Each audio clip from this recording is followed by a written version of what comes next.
आत्मा मालिक संकुलात पर्यावरण संवर्धनाचा संदेश देत एक पेड़ माँ के नाम राज्य शासन आयोजित अभिनव उपक्रम राबवण्यात आला आहे। आत्मा मालिक संकुलाच्या सर्व शाळांनी या उपक्रमामध्ये उत्स्फूर्त सहभाग घेतला असून उपक्रमाअंतर्गत प्रत्येक विद्यार्थ्यानं आपल्या आईच्या नावानं एक झाड लावलं आहे।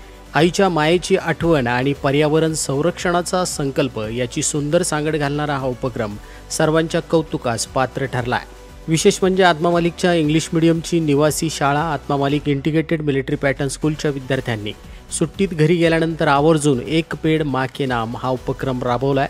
अर्थात वसतिगृहात राहणारे हे विद्यार्थी आहेत। प्राचार्य श्रीमान माणिकरावजी जाधव सर यांच्या मार्गदर्शनाखाली हा उपक्रम राबवण्यात आला असून यामध्ये शेकडो विद्यार्थ्यांनी उत्साहाने सहभाग घेतला। लावण्यात आलेल्या झाडांची जबाबदारी विद्यार्थ्यांनी स्वतः घेतली आहे। विद्यार्थी जरी वसतिगृहात राहत असले तरी झाडांना नियमित पाणी देणे व निगा राखणे याची जबाबदारी कुटुंबाने घेतली आहे। यावेळी संस्थेचे अध्यक्ष माननीय श्रीमान नंदकुमारजी सूर्यवंशी साहेब यांनी संदेश देताना सांगितलं की आई ही निसर्गाची देणगी आहे आणि झाड हे जीवनाचे प्राणवायू, या दोघांचा सन्मान करणं खऱ्या अर्थानं जीवनाचा आदर करणं होय।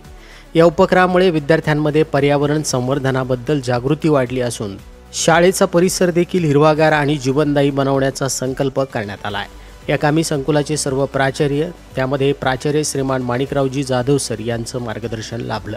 तर झाड लावलेल्या सर्व विद्यार्थ्यांचं संस्थेचे अध्यक्ष माननीय श्रीमान नंदकुमारजी सूर्यवंशी साहेब यांनी खूप खूप अभिनंदन केलं असून पुढील वाटचालीस हार्दिक शुभेच्छा दिल्या आहेत। आत्मा मालिक न्यूजसाठी संपादक सागर आहिरे, कोकम ठाण।